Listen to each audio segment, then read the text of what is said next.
Hello everyone, Rick Moreno, owner, broker, Moreno Real Estate Group. Welcome to our 5th episode of our Wealth Talk Show series. Today I'm going to be introducing 2 of our female agents to give you some powerful insight of how to be a hustling and crushing realtor. As a female in the real estate sector, you do not want to miss this show.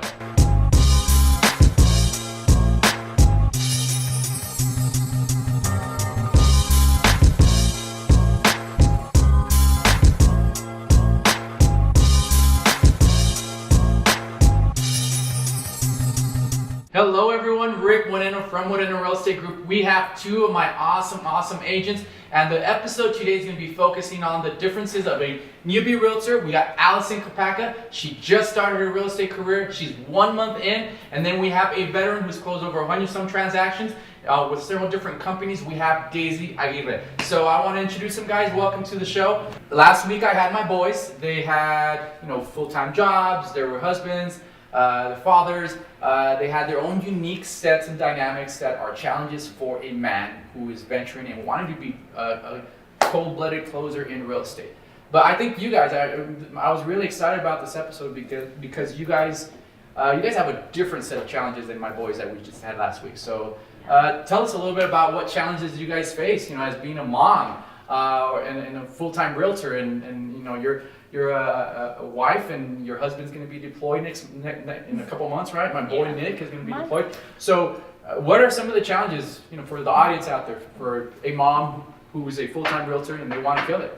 I mean, it's definitely not easy. You have your house to take care of, your children, your husband to tend to, just all these things, and work on top of that.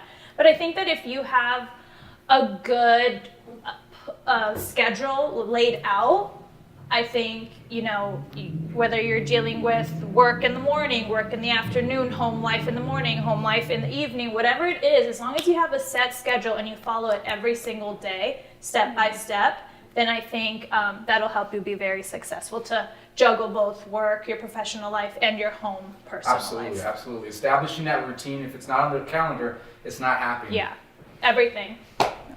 I mean, definitely at the beginning, I felt like I had no balance because I worked like a dog at the very beginning of my career. And back then, I didn't have a partner. It was one income, so it was all me. So being a new agent, I just remember just being constantly exhausted. And over time, the clientele comes, but then when I met Rick, that structure, that alignment with a goal sheet of an idea of how to kill the day, that really put things into perspective, and that really brought a lot of balance for me now. But I think one of the challenges that I still face is that balance. So for me anyway, I feel like it's really important to carve time out for just me. Just my silence, whether it's my fitness, my overall well-being. I think that's always something that I'm always trying to chase, that tranquility in the midst of all that chaos. So, yeah. All right, the next thing, it's something really positive. I'm all on board for it. Over the past decade, we've seen such a huge mega shift in the real estate industry. Before, back in the 1960s, 70s, and 80s, you saw men dominating car sales and also dominating the real estate industry. That is no longer the case. As we know, there's a lot of powerful women, whether it be newbie realtors that are crushing it or veterans that are crushing it. The women have taken over real estate in a lot of ways, and they are crushing it. Why do you think that's occurred? I think progress. I think, we're just constantly progressing. So we have a lot more rights, and on top of that, we add social media to it, and we're it's like a nice pot to mix. Yeah. Yeah. Absolutely. I think before, sadly and unfortunately, people just wouldn't want to venture into that realm and say, well, they, for whatever reason, that it was kind of like, people didn't want to go that direction. But I think that's changed. I think that's drastically changing. I think it's for the better. Social media. Let's talk about social media. I have this, when I do social media, guys, I wasn't a huge social media guy before. I literally have to analyze my posts. What content am I going to put out? who's going to be followed and who's not going to be followed. It's an algorithm for me, and it sucks because you guys just post hi. Hey. And I feel like you guys just have an unfair shot. Not only YouTube, but I'm saying women across America. I mean, you guys post something and you'll get 5,000 followers with a post or whatever. I'm exaggerating it, but you guys get my point. So my question is it really easier for women in real estate who use social media than it is for men? Or not only real estate, but is it really easier for women in social media than it is for men? It can be a really powerful tool, but it's also that double-edged sword. Mm-hmm. So I may go a little long on this one, but this is what I've discovered about social media. When I first started a long time ago, I was the only realtor under 40, I think. There was just maybe a handful of us that were anywhere under even 30. In the city. Yeah, in the city. And everyone else, I may get in trouble for this, but everyone was retirement age. They had that retirement income, maybe a husband. I didn't really know of too many hustlers that were single moms or that were even anywhere near my age. So at that time, Facebook was really, it still is, it's really prevalent. But I got on Facebook and I started posting the dumbest things on, like, it was like a gingerbread house during Christmas and like just talking about home ownership and little minuscule, like easy nuggets to just talk about what a closing cost was, what points towards closings were, what a down payment assistant was, all those little things, and all of a sudden, like, questions started coming. And I think that the inception of social media with real estate and the initiating of my career, they just blended seamlessly at that time. Fast forward 10 years, now it's almost like a ladder, so to speak. Sometimes you have people who, because they sell a multi-level product and then move on to another product, and then all of a sudden they graduate into getting a real estate license, and they think that it's just like the subsequent step up, and it's not. So we often see these young girls who are beautiful and who have a lot of that exposure on social media, but a lot of that exposure is based on what you look like. It can be very dangerous, I think. And I think that it's really important to build a solid foundation on your career based on your actual knowledge and to display the content and the knowledge versus a booty pic or a cleavage shot. Oh my gosh, okay. It doesn't get you. We're going there, everyone. It really boosts those likes and those views, but it's not. It's not substantial. It's not substantial. Well, my argument that I'm always kind of training my female agents, I'm always kind of making sure that you guys are protected and whatnot, is what kind of image do you want to portray, and Right. with that image, you will dictate the type of client you guys will have in your pocket constantly flowing through your course of business, right? Mm-hmm. So if you are portraying that side, you are going to get the jerk. You are going to get the person who's going to waste your time. You're going to be going to showings. They're not going to be serious. They're not ever going to want to get qualified. And so we're not here to waste time at this company, right? So we're here to provide content. You guys, I do love the way you guys sprinkle in your personal life throughout your realtor page. So that's a good tip for everyone, guys. What our females do here is they put a lot of content out, but they also are able to just dabble into their personal life on their realtor page, and it makes them real.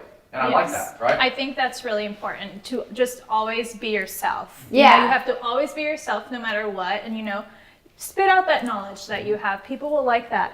And then let's not forget, who is always the client? The woman. The woman. The wife. So 100% of the time. yes, you don't ever want to come across as a threat to anyone. So just be yourself, and you don't have to show anything other than your pretty face to be able to be successful in this business, especially in social media. I love it. All right, let's. Me. I love systems. I love tactics. I love technicality. Let's give our ladies out there, our female realtors who are already killing it, and maybe just need a little bit of tweak in their social media game, or what nuggets can you guys give them as what they should be doing on their social media or in general, just to leverage their platform? I think that what Allison really touches on is really important in the sense of sprinkling your personal life. I mean, you kind of sit back, and I have a lot of realtors on my page, or mostly realtors, where all they post are pictures of houses. Mm-hmm. That's it. Or your typical closing picture, which we all post. We all post that closing picture. And it has to be done for branding, and it has to be done just to show the validation that you're doing something right. I get that, but but I think, add a layer, right? Yeah, I like to add a layer and just go a little deeper, really get into the moment or capture the moment of what's happening, that love between that couple, that milestone that they've just reached after so much work of working on credit. There's so much that people don't realize that go into putting a real estate transaction together. So when you highlight sweet moments, or even it can be even the smallest things, I think you really reach more people because it's a more relatable post. So I think that's the power that we have as women, is to really pull on those heartstrings as a realtor, because it's all emotion and everything starts at home. So when it comes to posting, I think that you should really make it about that feeling, that emotion that client is going through. I think that's really important. All right, love it. What about technical skill, or what should they be doing? Okay, so with a post, I think hashtags. I think you should, when you are, putting down your hashtags, see how popular that hashtag is. Put it in. If it's a popular one, put it in. Love it. Boosting posts, boost them. Social media, Facebook, Instagram, they give you those tools. And it's not just... Should I boost everything? No. Okay. Don't boost anything. They will tell you. If it's a post that is getting lots of views, listen to them. Double down, pay your fees, boost your post, because it will be worth it in the long run. You want more people to see this post. You want more traction, more people. You want to draw everyone in, as many people as you can. Absolutely, guys. That's such a vital tool that you're describing, Allison. Instagram and Facebook, they want your money. They really do want your money. So like, if you're a realtor and you post something and you don't get any notice from Facebook or Instagram, then it's probably a dud. You just have to do it for brand management. You can constantly have to post that. But every so often you post something and you get an alert on your business profile page that will tell you this post, Rick, is doing better than 85 or 75% or 95% than your previous post. You should boost it. Hello. That means that Facebook and Instagram is going to spread your wealth out. They're going to give that post to more viewers. And like Allison said, double down, right? You got to put some money down into that. 30, 40, 50 bucks will go a long way to getting you more eyes on your product, which is the correct thing to do. Absolutely. I love it. All right, next question. Daisy, what has been a major shift from you switching over from that big box company to a boutique style firm?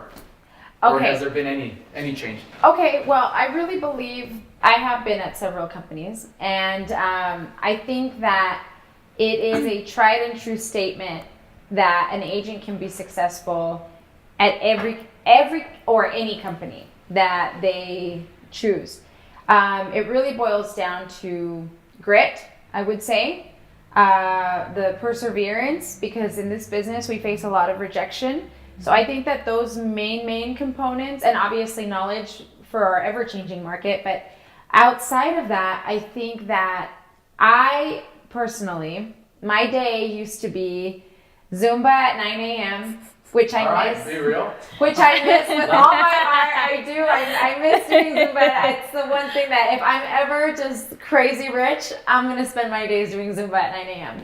But it was Zumba 9 a.m., maybe get a blowout at 11, and I would stroll into the office at 12. And back then, I had that flowing business from my social media that I would get my referrals, and it was just cake. I really didn't even feel like I was working. I was having a lot of fun. I mean, it was just easy for me. And why is that not sustainable, though? I don't want our viewers to think that, especially a newbie newbie real estate agent who's a pretty female. And hold on, no, don't get me wrong. So I paid my dues. I mean, I put 80-hour weeks consistently for years and years and years. Tons of open houses. Yeah, open house galore. I would do 2 open houses a day. I would post. I mean, I'm getting older.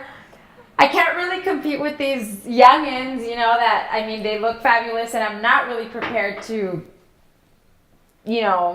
expose myself that way. And that's not the message that I want to send across to my clients.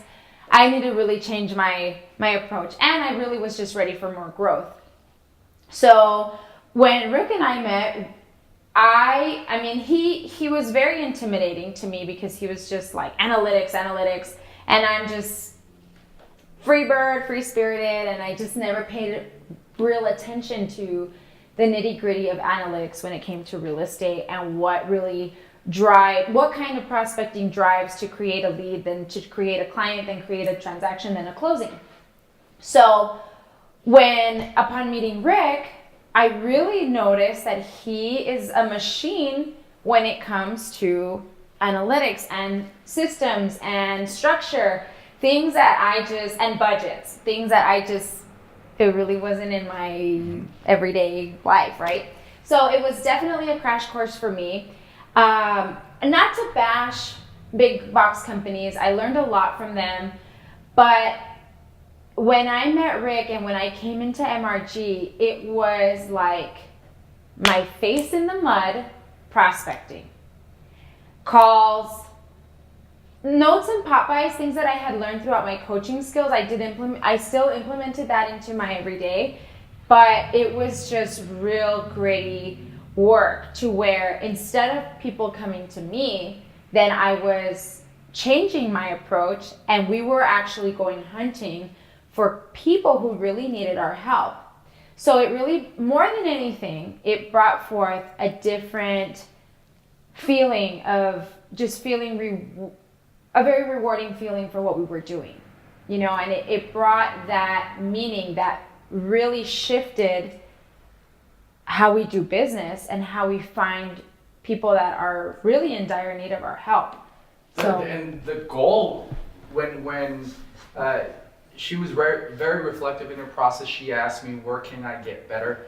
And so I examined every one of my agents' days. The first thing he said was, no more Zumba at 9 a.m. Yeah. That was the first. I just want to clarify that, right? The first thing he said. Not because no I'm against Zumba or people working out. I am against people. That's the heart of what I feel is your hour. That's your zone moment. And so, Allison, you've seen it when you walk into the office and you see the other agents and myself or Daisy, is you want to walk into an environment where part of your hunting or part of you killing the day is by you picking up that phone and getting rejected early and saying, no, this is not going to happen. I'm not going to go out like this. I'm going to pick up the phone again. I'm going to call. And so for you guys, for you Daisy especially, you already had the skill set. It just wasn't being harnessed into channeling a prospecting method. So now, well, and some veterans, you were only doing social media referrals that was doing very well for you, but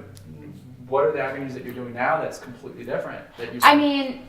Now, I'm on the phone all the time, and it's actually a lot of fun. I really, maybe it's just something about me, but I just find a lot of fun in making calls, and it's all in your mindset. It really is all in your mindset. And now, instead of fearing that they'll hang up on me, I really laugh. I'll call them again. I'll say, hey, I think we just got disconnected, or hey, I'm not sure if you hung up on me or something, but I really want to tell you this. You just have to laugh at it. They're never going to know what you look like. They probably don't care. They don't, words really not that important. Some don't care. Yeah, some don't care. Okay. And when they really get, bent out of shape, I say, don't you want me to be persistent? Don't you want an agent Absolutely. to, But one thing that I wanted to say was, veterans, I think it's a veteran syndrome that we all experience. When we get to a certain point in our career and we have enough battle scars, we think, I've been through a lot. Like, I'm good the way that I am. I'm not gonna make myself uncomfortable. I'm not gonna make myself uncomfortable anymore. This is where I'm good. This is what works for me. And the biggest slap in the face is how things change. And unfortunately, this is why we have dinosaurs in the business that that still will not accept the fact that the MLS is online and not in a book, you know what I mean? And they die out. And I think we all come to a point in our careers where we have some of that. So it was uncomfortable for me to rebuild my business and unlearn a lot of the bad practices that I've picked up over the years. Maybe not bad, but just things that weren't really serving me. I'll give you an example. One of the things that I'm a stickler on with my staff is you're about to close escrow. This is a tip for everyone. You're about to close escrow on a house. Mm-hmm. You have a great habit of telling everyone, Yeah. okay, we're going to close, right? But what's the difference of what I'm trying to implement with you, or I have implemented with you guys, is are you done there? What should you be doing? Like when you have a listing you're about to close, are you done? Or what do I do? What should you be doing? Okay, it's still an everyday fight, number one. And it's number one, asking for more referrals, which I do. But we ask for Zillow reviews because Zillow has been such a powerful tool for us that these reviews just speak volumes and they produce clients tenfold. Because we get amazing reviews. As a matter of fact, in case you didn't know, we're actually ranked number one on Zillow. So I think that's something super proud West of. Texas. Yes, and yeah, all of West Texas. So it's really important to ask for those reviews because there's a lot of strength in testimony. Yes, these aren't just, made up. These are real Yeah, these people. are real Well, how did you find us? Through Through Zillow. Zillow. Looked up the best realtor. Okay, great. There you go. Love it. So yeah, Rick. So that's number two. Number three, what would it be that I post, you're about to close, what else should you be doing to get more traction from that closing? Post the Zillow review. Your geo? Yes. So now we have this amazing tool that I'm having a lot of fun with. We won't give out the name, but unless you come to MRG, then we'll give it all the way, all the way. But one thing that we've had a lot of fun with is geo calling. So there's predictive analytics, there's geographical farming. So whenever something closes, I'll get on the phone and I'll call 100 surrounding homeowners. It doesn't start with the closing. It actually, before it comes up on the market, I'll call and say, hey, I have a listing at 9013 Cosmos coming up. It's not on the market yet, but I want to make sure I invite you. Absolutely. I'm going to have an open house just for the neighborhood. I really want you to come. Under contract? Under contract. Hey, remember I called you when we were getting that house on the market? As a matter of fact, it's already gone. It's already under contract. So you've already established contacts and probably already have a rapport. You know them by the first name. Hey, Jane. Yeah. Remember Jane? Yeah, you actually become friends with them. So I Third time? What do you do Third time. Hey, I already closed it. Sold for top dollar in record time. La la la. You tell them, the whole story. And I actually made a really good friend. She's an 80-year-old woman who has traveled the world. So she was just telling me all about her travels, and we're friends now. So as a result from that, you now, from a listing, a respective realtor should consider that. My mentor told me from one listing, you should have business for a year if you do things correctly. From one listing. Yeah, that's crazy. Meaning, if you send a postcard just listed, you send a postcard just under contract, you send a postcard just sold, and you call 3 times, by that time you've already had 5, 6 different touches with that respective person. A lot of them are just going to throw your stuff away, but there's going to be 1 or 2 or 3 people that will look at what you just sent them or just call them, and they're going to be like, you know what, I have an aunt that actually wants to move close to my neighborhood, and I know you sold this, and gosh, it seems like you're on top of things. Let me have them get connected with you. And so that's the great thing. So Allison, you're fresh out of the real estate womb. You're newly licensed, right? Yes. I kind of baptized you by fire, right? You come into the office and what do I make you do, or what do I make you see when you do come into the office? Well, just being Yeah? here and watching them, calling, getting rejected, talking to people. You learn from all that. You learn from just being around. You pick things up here and there. So when I'm calling, I learn from you guys and know what to say. And when I get rejected, not to take it too hard, I mean, we just laugh. Yeah, you have to laugh it Yeah. off. And you learn to do that. You do. Yeah. One of the things that I'd like to, it's a common statement. The first one is called I do. The second one would be we do. And then the third one would be you do. So what we're doing it at MRG is we're modeling for you. Veterans are calling on the phone. You see them handle the objection. You see their pacing, their tonality, when they are aggressive, when they relax. So we're doing it for you. Yes. And then we do it together. And then rock and roll, go at it. You get rejected. There you go. Time to get rejected. And so there's an apprehension with a lot of young people or new people who start into real estate that they think it's just easy, great commissions. It's not. If they don't have 3 things, if you could label the 3 weapons, All right. what are the 3 things that a good performing realtor needs?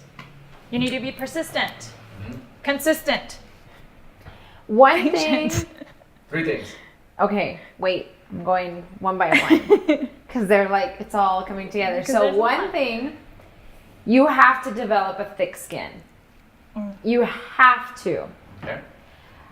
I almost think I would rather be seen as that tough as nails.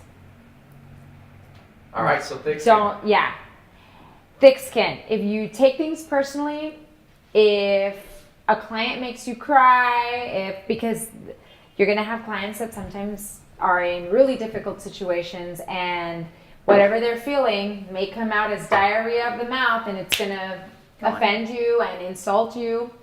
So I think you really have to be very grounded in what you know so that you don't take those things personally. I think you have to have that. If you choke, you're not going to make it in this business. I mean, that's one thing. The second thing, be prepared to evolve and change and be open to be taught and coached. Coachable. You know, one of the things that I kind of struggled with Rick at the beginning when I first met him was because he's such an alpha, you know, and I've always been like, go home girl, yeah, women, you know, yes, you know, girl power. And when I met him, he just kind of was like, mm-mm. So kind of toning myself down, not to be under his thumb in any way. But I think some advice to women is don't get too caught up with that progressive thinking and that girl power and I can do it and I don't need a man and I don't need anybody. No, Always don't. Be willing to learn. Be willing to learn. Yes. Yeah, be willing to learn and lend your ear to who has more experience, who has better knowledge, who has been in a much wider scope of understanding culturally, intellectually, financially. So that you can learn. When you humble yourself that way, I think that you really get. It's good advice, and if I could expand on it, I don't think it would be just a female thing to the broker. I think in general, I like surrounding myself around people who want to learn. Like for example, there's times when I've interviewed agents, and just kind of get ready if I ever interview you guys. I've interviewed agents, and then we're talking. Everyone plays a part if they're an aspiring realtor. Everyone looks good on paper. Everybody looks good on paper until you get smashed in the mouth, right? Yeah. And so randomly I'll just be like, okay, my phone rings, and I've done it before. My phone rings and it's an inbound lead. I said, all right, here you go at it. And they literally pee in their pants almost because they've never been put to that. And then I'll tell them something like, I don't know, you know, we'll get back to you. And a lot of people get offended by that, but what I'm really looking for is I'm looking for that reflective person that says, you know, Rick, what exactly are you really looking for? Where can I get better on that phone call? It was awkward for me, but what should I have done? How should I have handled that objection? So when someone is coachable and reflected in their practice, I think it pays dividends on your upward trajectory. It pays dividends on where you're going to go. Some people, you hang up the phone and I tell you, you know, this is probably what you were good, but then right here you should have said this. A lot of people freak out and they'd be like, oh, but no, it's because he told me that the caller told me that he's not interested in buying. I couldn't force him.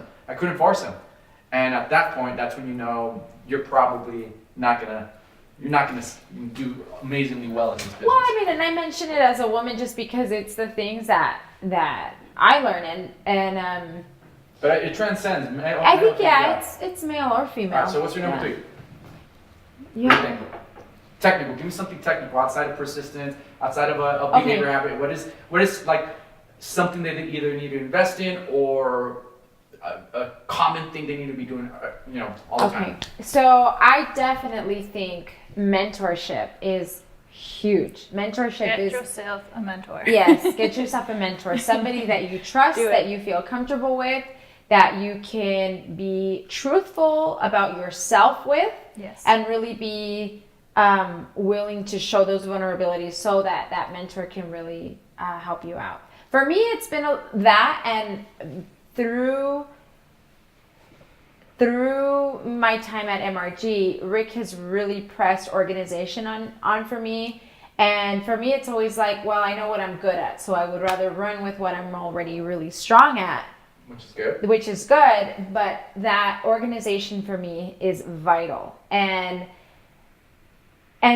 knowing that you can't do it all at the same time, and that organization is just such a helpful tool to really take you to the next level as an agent, I think. Or, beginning and getting started as an agent, it's better to kind of have that foundation. Mentorship and organization. That would be my it. I'm still missing my mentor, and I mean, it's so difficult to find a mentor. It's kind of like the fatherly advice where you're thinking like, yeah, whatever, Dad, I got it. But when they're gone, that's when you start remembering their nuggets of wisdom, and you're like, man, what would he have done here? And that's when. So don't take that lightly. Whenever you guys have a mentor, and it doesn't have to be a formal training in the classroom. You're getting a lot of informal training. I'm not actually teaching my entire agents on the whiteboard. Sometimes you're just coming in and you're seeing and you're getting that informal training, right? So that's a good thing. I mean, you went door knocking with a broker, the owner broker, like most owners, most brokers don't go door knocking, right? Yes. I needed to model that for you so you could see it. Which is the great thing about MRG, just like how close we are, and we're in this together, we all learn together, and then that we have you, we can, you're just a text, you're just a phone call away, I can walk in anytime for any advice, and then you're there. It's important. It's important for me, it's important for the agents. One of the big things, and we'll finish off with this, guys, one of the big things that's really, really important for me is debt. Okay? Completely different than a lot of realtors don't. All they focus on is the really nice fat commission checks. and if you're a newbie realtor and you see a $3, $7, a $10, $11, or $20,000 check, and you're not used to that, you're used to just barely scratching by, and all of a sudden you see those fat checks. Why is that fool's gold if you're not careful? Why?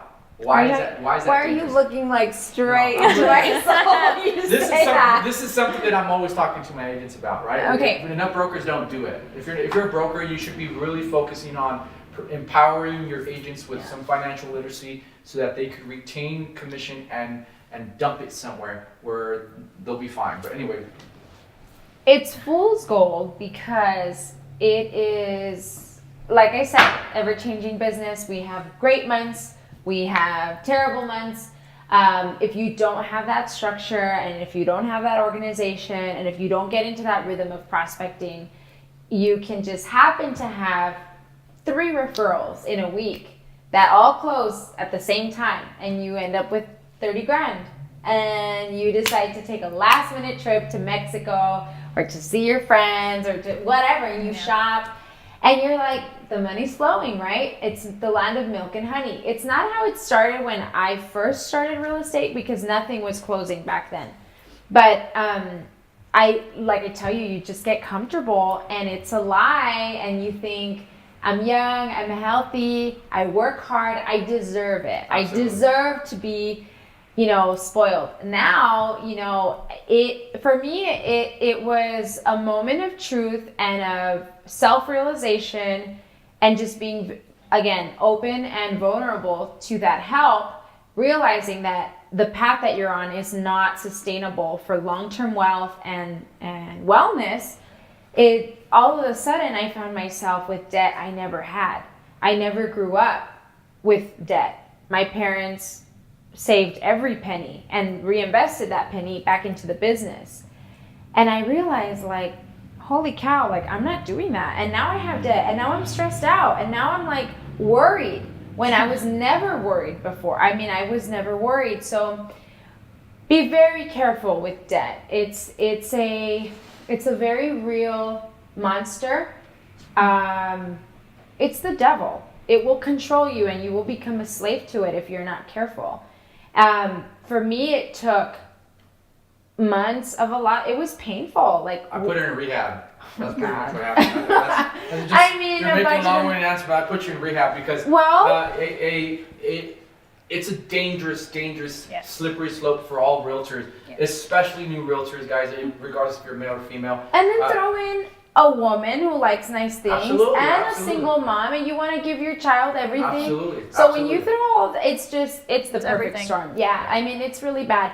Yes, Rick put me into rehab. He put me into a very extreme budget. You paid off your debt? I paid off my debt. There was tears, fights, no's. No, I'm not going to do that. I mean, I didn't have my nails done for like a year. That's not because of that.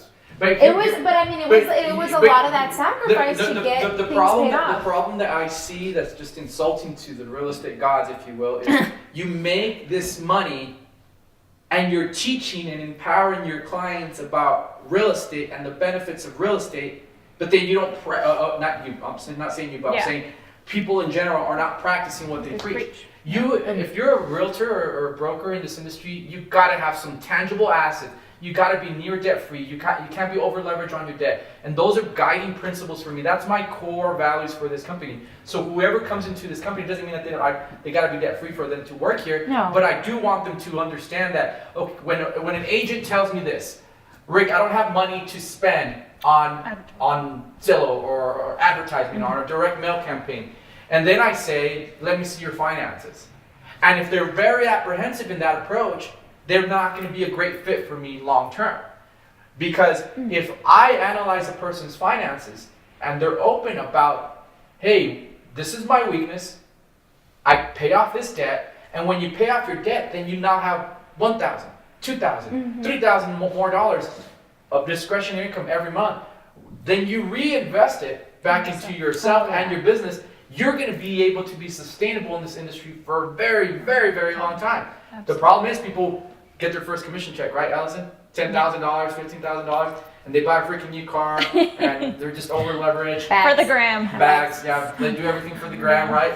But it's a world of hurt because the next major shift in our market, and they're screwed and tattooed, and those realtors are going to be bye-bye. Oh yeah. Because they don't have any money at the end of the month to sustain themselves during the hard, cold months. It's a scary place, and it's important to really talk about that because I feel like no one does because they want to keep up with the Joneses, if you will, and show off that car and show off, Your watch, that whatever. life, the traveling, and it's fun, but it's, And you could do that. Yes. But if you're financially disciplined from the get-go, then you feel good about doing that. You don't feel in the back of your mind like, man, I'm going to go back home to $7,000 of credit card debt. Yeah. Yeah, no, I mean, like I tell you, I think it can be a very painful journey for someone going through that, but if you have the nerve and the guts to go through it for the better of your family and for the better of your future, I really think that MRG is a good place to come in and kind of unravel your stuff so that you can start, getting on the right track. Yeah, I think Absolutely. so. Mm-hmm. Goal here is for my agents 4 or 5 years from now to have an investment portfolio where they have rental property, passive income, and then their realtor money is just discretionary income that they could do whatever the heck they want with it. That would be the ultimate goal that I would have for a lot of my realtors.